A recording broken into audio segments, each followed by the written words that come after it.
प्रस्तुत है लोकवाणी, आपकी बात मुख्यमंत्री श्री भूपेश बघेल के साथ।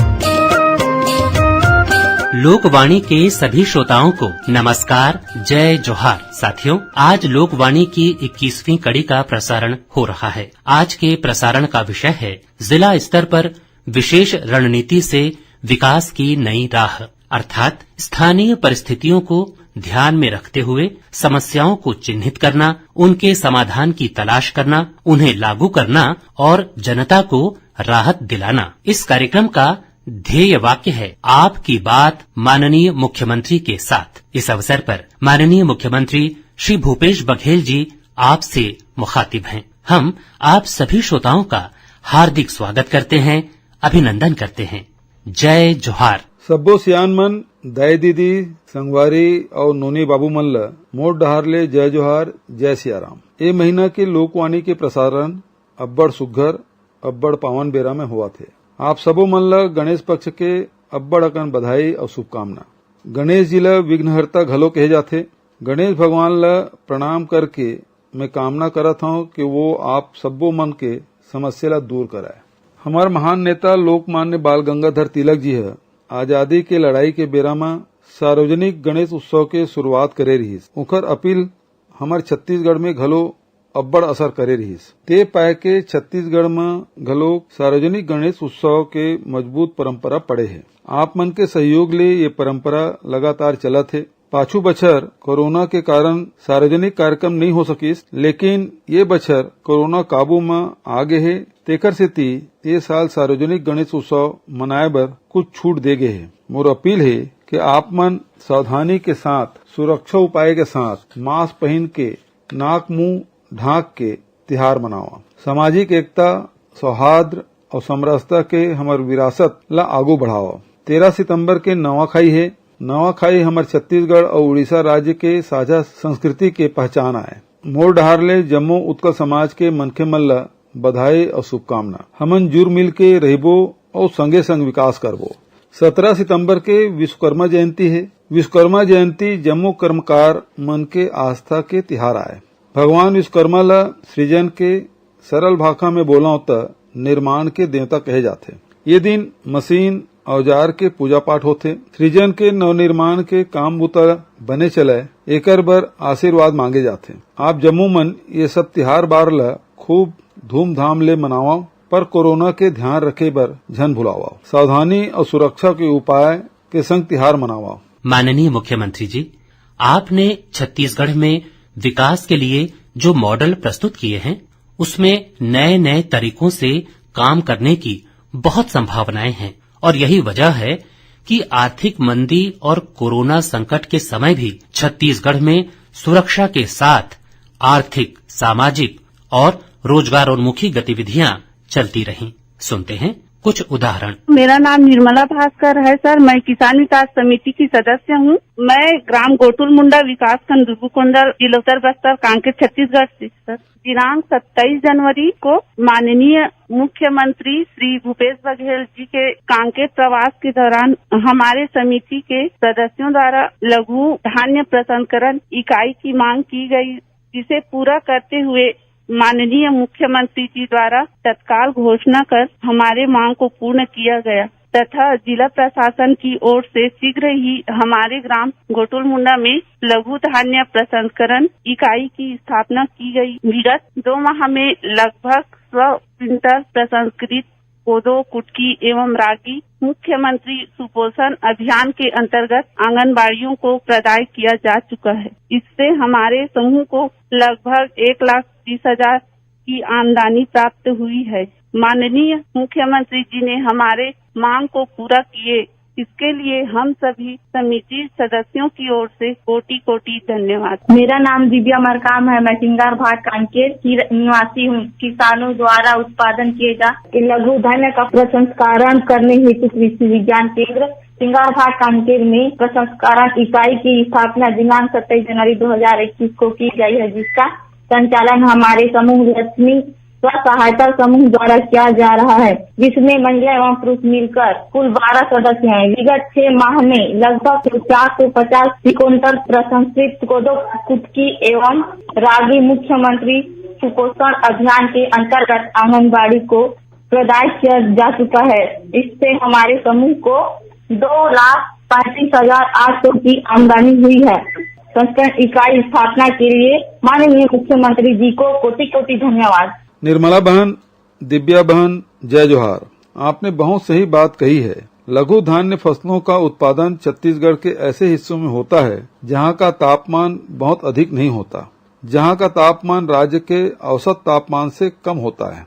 ये फसलें पोषण की दृष्टि से बहुत उपयोगी होती है, लेकिन इन फसलों को अन्य कृषि उत्पादों की तुलना में कम महत्व मिलता रहा है। इन फसलों का उत्पादन करने वाले किसानों को अन्य किसानों की तुलना में कम महत्व मिलता रहा है। हमने लघु धान्य फसलों का उत्पादन बढ़ाने के साथ ही इन्हें बेहतर दाम तथा सुविधाएं देने की पहल की है। राजीव गांधी किसान न्याय योजना के विस्तार में इस बात का ध्यान रखा गया है कि जो किसान धान के बदले कोदो, कुटकी, रागी की फसल लेंगे उन्हें प्रति एकड़ 10,000 रूपये की आदान सहायता दी जाएगी, जो फसल बेचने से होने वाली उनके आय के अतिरिक्त होगी। मैंने विधानसभा में घोषणा की थी कि आदिवासी अंचलों में उपजाए जाने वाले कोदो, कुटकी और रागी फसल की खरीदारी समर्थन मूल्य पर की जाएगी। मुझे यह बताते हुए खुशी है कि हमने कोदो, कुटकी का समर्थन मूल्य 3,000 रूपये प्रति क्विंटल और रागी का समर्थन मूल्य 3,377 रूपया प्रति क्विंटल तय कर दिया है। इनको खरीदने की व्यवस्था भी लघु वनोपज संघ के माध्यम से कर दी गई है। इसके अलावा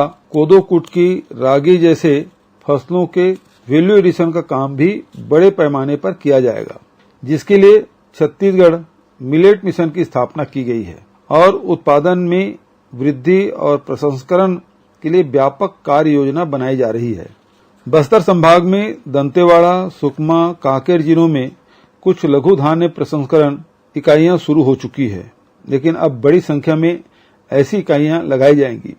निर्मला और दिव्या बहन ने स्वयं ही बताया है, कोदो 25 रूपये प्रति किलो की दर से क्रय करके प्रसंस्करण करने के पश्चात 65 रूपये प्रति किलो की दर से विक्रय कर रहे हैं। वहीं मड़िया 35 रूपये प्रति किलो की दर से क्रय कर 50 रूपये प्रति किलोग्राम की दर से विक्रय कर रहे हैं।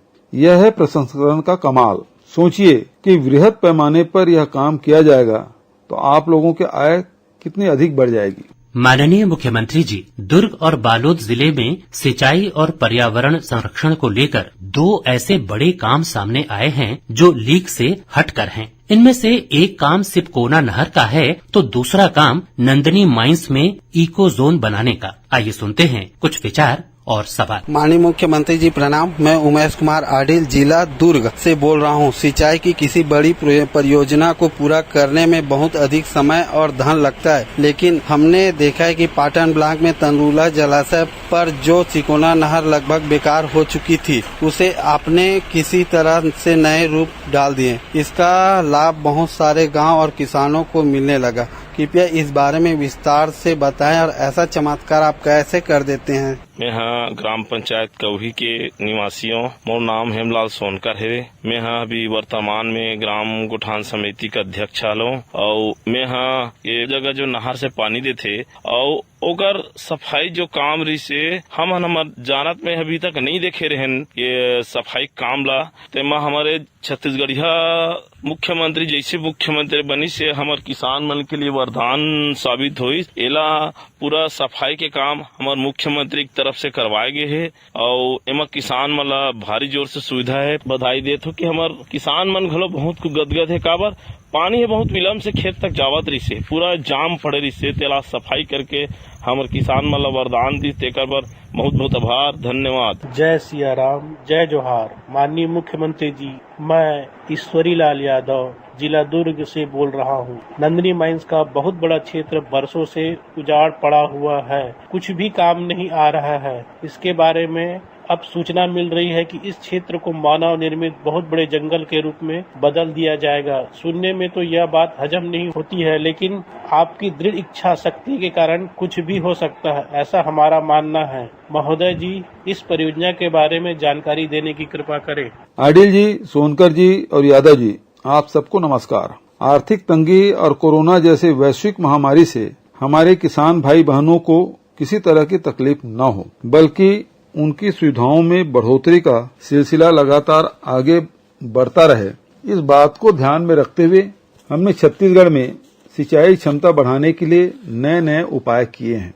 मैंने निर्देश दिए थे कि सड़क, सिंचाई, बिजली या ऐसी किसी भी अधोसंरचना की बड़ी परियोजनाओं को हाथ में लेने के साथ ही इस बात पर ध्यान दिया जाए कि अधूरी पड़ी या किसी भी कारण से अनुपयोगी हो गई परियोजनाओं को प्राथमिकता से पूरा किया जाए, जिससे उस परियोजना में निवेश हो चुकी धनराशि का लाभ जनता को मिल सके। मुझे खुशी है कि दुर्ग जिले में इस सोच को साकार करने के लिए गंभीरता से पहल की गई। आपने जिस सिपकोन्हा नहर की बात की है, उसके बारे में कहा जाता है कि यह नहर एशिया की सबसे लंबी नहर में शामिल है। बताया गया है कि वर्ष 2008 में इसे आधा अधूरा छोड़ दिया गया। लाइनिंग, सफाई और मरम्मत पर ध्यान दिया जाता तो इस योजना में हुए निवेश का बड़ा लाभ किसान भाई बहनों को मिलता। मुझे खुशी है कि जिला प्रशासन ने पहल करके सिपकोन्हा माइनर को 22 की जगह 51 गांव की जीवन रेखा बनाने की दिशा में काम शुरू किया। नहर में गाद भर जाने के कारण पानी का प्रवाह रुक गया था, जिसके कारण नहर और खेत के बीच संबंध ही टूट सा गया था। इसके कारण बड़े पैमाने पर पानी की बर्बादी हो रही थी। नहर में पानी छोड़ने के बाद भी खेतों तक पानी न पहुंचे, यह स्थिति किसी भी हालत में ठीक नहीं थी। इसलिए तय किया गया कि सिपकोन्हा नहर से गाद निकालना, मरम्मत करना और 8 किलोमीटर तक लाइनिंग का काम किया जाए। इस तरह रणनीति अपनाने से पहले जो सिर्फ 22 गांवों को पानी मिल पाता था, वह अब 51 गांवों में पहुंचेगा। बालोद जिले के गुंडरदेव विकास खंड के 7 गांवों में 1259 हेक्टेयर और दुर्ग जिले के पाटन विकास खंड के 44 गांवों में 10,252 हेक्टेयर क्षेत्र में सिंचाई सुविधा दी जाएगी। मुझे लगता है कम खर्च में ज्यादा से ज्यादा लाभ दिलाने का यह बहुत अच्छा मॉडल है। इसमें सिंचाई विभाग के अलावा मनरेगा की मदद भी ली जा रही है, जिससे बड़ी संख्या में लोगों को रोजगार भी मिल रहा है। यह कन्वर्जेंस का भी एक अच्छा प्रयास है। दूसरा सवाल था दुर्ग जिले में ही नंदनी माइंस के अनुपयोगी हो चुकी खदान का। दुर्ग शहर से 25 किलोमीटर दूरी पर स्थित ग्राम नंदनी में 2500 एकड़ की जमीन में पहले चूना पत्थर की खदान थी। बरसों से इस खदान में खनन गतिविधियां बंद हैं। जिला प्रशासन ने बहुत व्यापक सोच के साथ इस क्षेत्र में जंगल विकसित करने की कार्य योजना बनाई है, जो दुर्ग भिलाई के औद्योगिक प्रदूषण से निपटने में भी मदद करेगा और प्रदेश के पर्यावरण संरक्षण के प्रयासों को भी बल मिलेगा। इस क्षेत्र में 80,000 से अधिक पौधे लगाने का काम शुरू किया गया है, जिससे बहुस्तरीय वन का विकास होगा। यहाँ घास प्रजाति का पौधारोपण भी किया जाएगा ताकि पशुओं को अच्छी गुणवत्ता का चारा मिल सके। परियोजना के तहत जैव विविधता का संरक्षण भी किया जाएगा, जिससे इस मानव निर्मित विशाल वन क्षेत्र में वन्य प्राणियों का बसेरा और समूचा अंचल बृहद इको पर्यटन स्थल के रूप में आकर्षण का केंद्र बनेगा। माननीय मुख्यमंत्री जी, छत्तीसगढ़ के आदिवासी अंचल में आपने व्यक्तिगत रुचि लेकर बहुत से ऐसे नवाचार किए हैं जिसका लाभ अब लोगों को मिलने लगा है। भारत सरकार की बड़ी बड़ी संस्थाओं ने भी छत्तीसगढ़ के आदिवासी अंचलों में किए गए नवाचारों को अपनाने की सलाह अन्य राज्यों को दी है, जिसमें से एक मलेरिया मुक्त बस्तर अभियान भी है। इस संबंध में हमारे श्रोताओं ने अपने विचार व्यक्त किए हैं। आइए सुनते हैं। राम राम माननीय मुख्यमंत्री जी, नाना सुकमा जिला तीन चिंता गुफा नारते बुधरा के समुंतन मुख्यमंत्री जी कैन मुन्ने बस्तर तक आदिवासी संस्कृति गढ़ के सोड़ मत्तोर मामूडितम की इद बस्तर नरगे समस्या मत्ता नियत सरकार वत के मलेरिया मुक्त बस्तर अभियान चालू कित्तोर के जनता नरगे राहत दुर्गता ने मलेरिया मुक्त बस्तर अभियान सफल आय मुनता गुलाय जगह मलेरिया मुक्त बस्तर अभियान ता चर्चा किया मुनतोर तो इदे केतितन की नरगे वर्षाते ईद काम आयो ईद काम ईद सरकार बात के इचोर कम समय ता बेले अत्ता मलेरिया मुक्त बस्तर ता माटा केला फिर के ईद काम लाभ प्रदेश ता बिलक बिलक क्षेत्र ता जनता न लाभ दुर्किता निकिंग नरगे जुआर बुधरा भाई जुआर निश्चित तौर पर बस्तर को मलेरिया से बचाने की सोच और उस पर जिस तरह से अमल किया गया उसे एक नवाचार ही माना जाएगा। हमारी सरकार बनने के बाद बस्तर संभाग के 7 जिलों में जब हमने सर्वेक्षण कराया तो पता चला कि मलेरिया प्रभावितों के बारे में बताने वाला वार्षिक परजीवी सूचकांक, जिसे API कहा जाता है, वह 10 से अधिक था, जो बेहद खतरनाक स्तर माना जाता है। यह भी पता चला कि यहाँ लक्षण विहीन मलेरिया के प्रकरण पाए जाते हैं। मलेरिया के कारण कुपोषण, एनीमिया,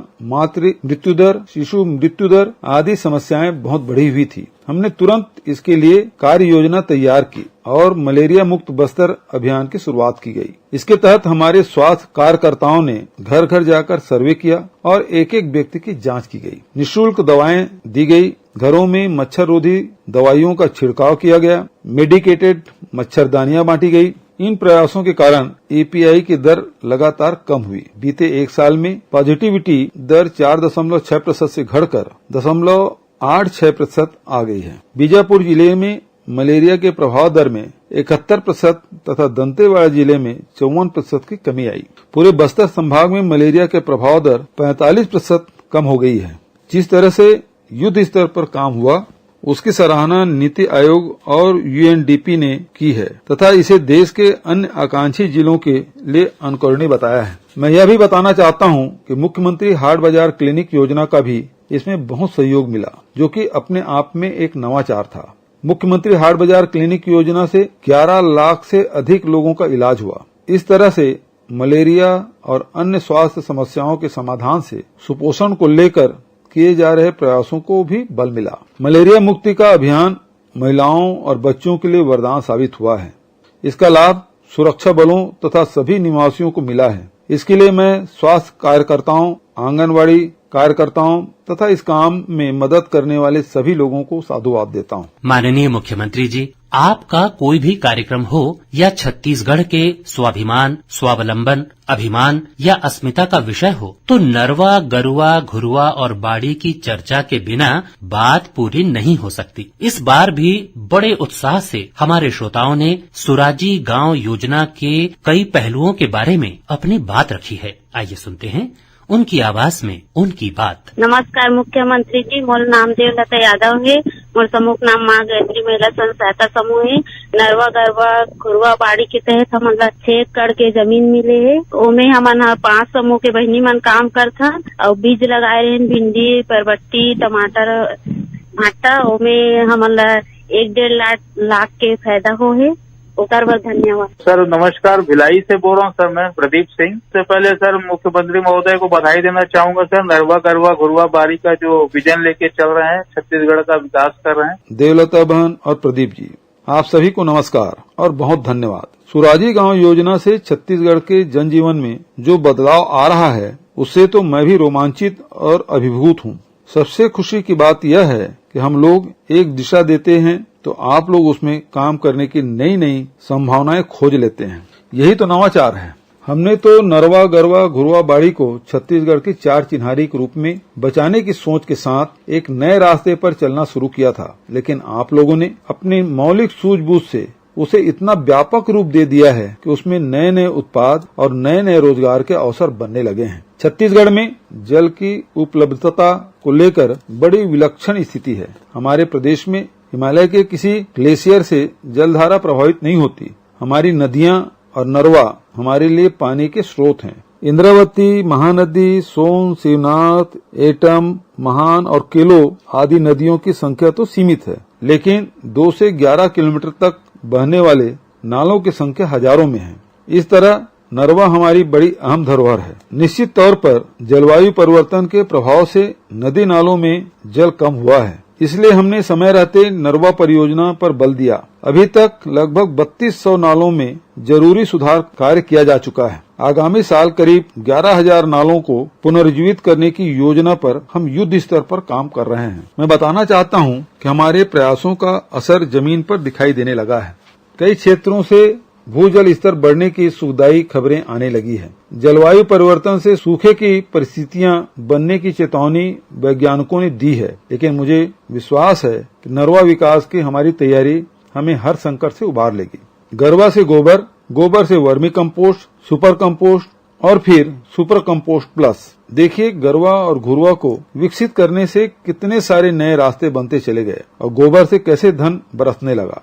गोधन न्याय योजना के आंकड़े महीने में 2 बार अपडेट होते हैं, इसलिए हाल के 8 सितंबर के आंकड़े से एक अंदाजा लगाया जा सकता है कि इस योजना से क्या लाभ मिल रहा है। अभी तक गोबर बेचने वाले को 100 करोड़ 82 लाख रुपए, महिला स्व सहायता समूह को 21 करोड़ 42 लाख रुपए तथा गौठान समिति को 32 करोड़ 94 लाख रुपए का भुगतान किया जा चुका है। गोधन न्याय योजना से 1,77,437 पशुपालकों को लाभ मिला है, जिसमें भूमिहीनों की संख्या 79,435 है। प्रतिशत में देखें तो 44.48% महिलाएं, 40.78% अनुसूचित जनजाति, 7.71% अनुसूचित जाति तथा 47.88% अन्य पिछड़ा वर्ग के लोग लाभान्वित हुए हैं। वर्मी कंपोस्ट, सुपर कंपोस्ट तथा सुपर कंपोस्ट प्लस का उत्पादन 11 लाख क्विंटल से अधिक हो चुका है और करीब 8 लाख क्विंटल की बिक्री भी की जा चुकी है। यह रुझान बताता है कि छत्तीसगढ़ में जैविक खाद के उपयोग के लिए तेजी से जागरूकता बढ़ रही है। 1,634 गौठान आत्मनिर्भर बन चुके हैं। बाढ़ी के बारे में बात करेंगे तो आंकड़ा 2 लाख पार कर चुका है। माननीय मुख्यमंत्री जी, कोरोना काल को पूरी दुनिया में एक रुकावट, एक नकारात्मक नजरिए से देखा गया, लेकिन छत्तीसगढ़ में इस दौरान भी सामाजिक और आर्थिक क्षेत्र में नए नए तरीके से काम करने के उदाहरण देखे गए हैं, जिसमें शिक्षा का क्षेत्र भी है। इस दौरान शिक्षा विभाग ही नहीं बल्कि दूर दूर के गांव में रहने वाले गुरुजनों ने भी ऐसे काम कर दिखाए हैं जिनसे उनकी प्रतिभा, कौशल और लगन के बारे में भी समाज को नए सिरे से समझने का अवसर मिला। आइए सुनते हैं शिक्षा के क्षेत्र में कुछ नवाचारों की जुबानी। माननीय मुख्यमंत्री भूपेश बघेल जी, सादर प्रणाम। मैं भूमिधर सिन्हा जिला कबीरधाम से बोल रही हूँ। लाउड स्पीकर गुरु जी, कार्टून वाली मैडम आदि कई नवाचारों के बारे में हमने सुना। कृपया इस संबंध में हमें विस्तार से बताने का कष्ट करेंगे।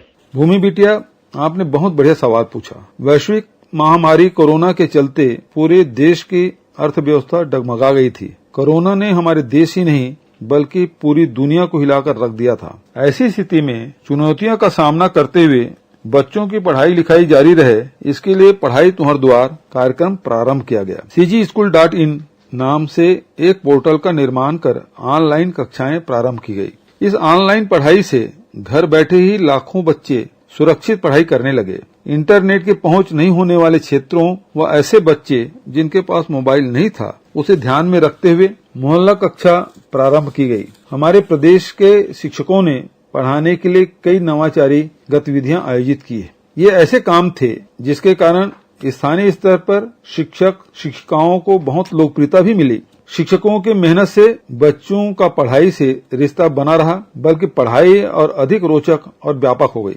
मोटरसाइकिल गुरुजी बीरेन्द्र भगत, स्कूटर वाली बहन जी दीप लता देशमुख, लाउड स्पीकर गुरुजी विजय तथा खोरबारा सोनवानी, आमचो बस्तर रेडियो शैलेंद्र तिवारी, सिनेमा वाले बाबू अशोक लोधी, पेटी वाली दीदी रीता मंडल, विज्ञान की रसोई विश्व मोहन मिश्रा, रेडियो गुरुजी योगेश पांडे, कार्टून वाली मैडम अर्चना शर्मा, कहानी वाली टीचर वसुंधरा कुर्रे, बुलटू के बोल स्वाति आनंद, साइकिल चलाते हुए पढ़ाने वाले रोहित साहू, सामुदायिक मुस्कान पुस्तकालय पुनारद राम निषाद, मिस्ड कॉल गुरुजी सीमा मिश्रा, चलित पुस्तकालय अर्शिया इकबाल, हर घर प्रयोगशाला संगीता पंडा, जापानी पद्धति से पढ़ाई शालिनी शर्मा, नन्हे शिल्पी अदिति शर्मा, अलेक्सा चंद्रशेखर यादव, प्रोजेक्ट वाली बहन जी Sarita Agarwal, Bluetooth bulb master Vinita Singh, Google teacher Monsy Varghese, कठपुतली वाले टीचर उषा कोरी और सत्येंद्र श्रीवास, एक कदम गांव की ओर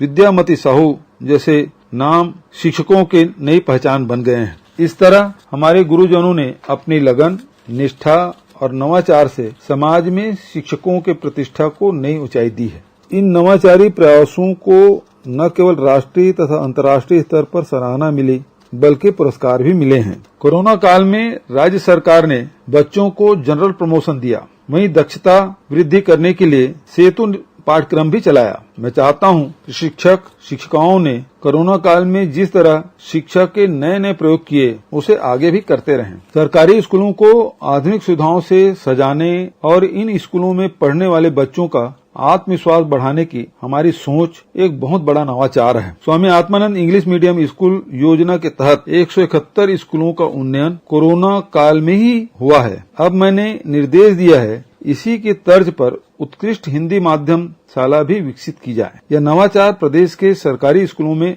आमूलचूल परिवर्तन लाएगा और सामान्य तथा गरीब परिवारों के बच्चों का जीवन संवरेगा। माननीय मुख्यमंत्री जी, बस्तर को लेकर हमेशा ही कोई न कोई कौतूहल बना रहता है। आपने आदिवासी अंचलों में जनता की समस्याओं को संवेदनशीलता के साथ सुनने और वहां की जरूरत के हिसाब से कदम उठाने के लिए प्रशासन को फ्री हैंड दिया, जिसके कारण बस्तर से प्रशासनिक नवाचारों की नई नई कहानियां सामने आ रही हैं। माननीय मुख्यमंत्री जी, पूना माड़ा काल दंतेवाड़ा के नाम से एक अभियान आपने दंतेवाड़ा जिले में शुरू किया था। इसके बारे में हमारे एक श्रोता ने अपनी जिज्ञासा प्रकट की है। आइए सुनते हैं उनकी आवाज में उनके विचार।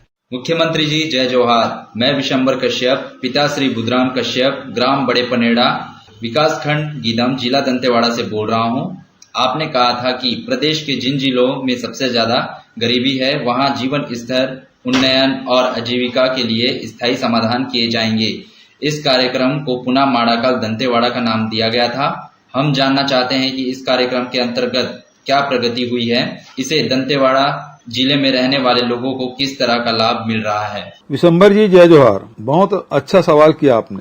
मैं बताना चाहता हूँ कि दंतेवाड़ा में इन दिनों जो बदलाव की बयार चल रही है उसमें हमारे इस अभियान की बहुत बड़ी भूमिका है। आपने डेनेक्स ब्रांड की कपड़ा फैक्ट्री के बारे में तो सुना ही होगा। 31 जनवरी 2021 को इसका उद्घाटन हुआ था और आज इसमें 300 परिवारों को रोजगार मिल रहा है। इसी तरह 3 और केंद्र स्थापित किए जा रहे हैं जिसमें लगभग 1200 लोगों को रोजगार मिलेगा। डेनेक्स ब्रांड को अब एपीओ सेक्टर में भी उतारा गया है, जिसके अंतर्गत दंतेवाड़ा जिले में खाद्य सामग्री तथा हस्तकला की सामग्री भी बेची जा रही है। किंग कड़कनाथ, छिंदगुड़, मोरिंगा पाउडर, कोदो कुटकी, इमली, 4 बीज आदि को बड़ा बाजार मिलने लगा है। दंतेवाड़ा जिले में लघु अनुपज, खाद्य, उद्यानिकी और खनिज उत्पादों के प्रसंस्करण के लिए 500 एकड़ भूमि का चिन्हांकन कर लघु उद्योगों की स्थापना की जा रही है, जिसमें 5000 परिवारों को रोजगार मिलेगा। इसके अलावा ग्राम स्वरोजगार केंद्र, नव चेतना बेकरी, वनोपज संग्रहण, मनरेगा, गोधन न्याय योजना, बिहान योजना, मुख्यमंत्री सुपोषण अभियान, वन अधिकार अधिमान्यता पत्र प्रदाय, कृषि विकास, दंतेश्वरी माई मितान पेंशन योजना आदि के माध्यम से पुनः माड़ाकाल दंतेवाड़ा को व्यापक सफलता मिल रही है, जिसका लाभ जीवन स्तर उन्नयन, बेहतर स्वास्थ्य तथा बेहतर आजीविका के रूप में मिल रहा है। प्रशासनिक इकाइयों के रूप में जिलों को महत्व देते हुए हमने अल्प समय में ही 5 नए जिले बनाने की पहल की है। साथ ही जिला स्तर पर जनहितकारी योजनाएं, कार्यक्रम और अभियान संचालित करने की खुली छूट दी है, ताकि स्थानीय जनता की सोच, इच्छा और अपेक्षा के अनुरूप काम करने में जिला प्रशासन अधिक सक्षम हो सके। हर पहल का सीधा फीडबैक मिले और सुधार का सिलसिला जारी रहे। जन सुविधा और सेवा को सर्वोच्च प्राथमिकता मिले। मैं चाहूंगा कि लोकवाणी के आगामी कड़ियों में भी इस विषय पर चर्चा की जाए। अंत में मैं एक बार फिर कहना चाहता हूं कि हमारा मुख्य उद्देश्य जनता को सशक्त करना है, विकास में उसकी भागीदारी सुनिश्चित करना है और हम सबको मिलकर नवा छत्तीसगढ़ गढ़ना है। श्रोताओं, लोकवाणी का आगामी प्रसारण 10 अक्टूबर 2021 को होगा, जिसमें माननीय मुख्यमंत्री जिला स्तर पर विशेष रणनीति से विकास की नई राह विषय के भाग 2 पर चर्चा करेंगे, जिसमें कुछ और नवाचारों, कुछ और नए कदमों और कुछ और नई योजनाओं के बारे में बात की जाएगी। आप इस विषय पर अपने विचार, सुझाव और सवाल दिनांक 27, 28 और 29 सितंबर 2021 को दिन में 3 बजे से 4 बजे के बीच फोन करके रिकॉर्ड करा सकते हैं। फोन नंबर इस प्रकार हैं: 0771 के बाद 2430-501, 2430-502 और 2430-503। और इसी के साथ ये कार्यक्रम संपन्न होता है। नमस्कार, जय जोहार। अभी आप सुन रहे थे लोकवाणी।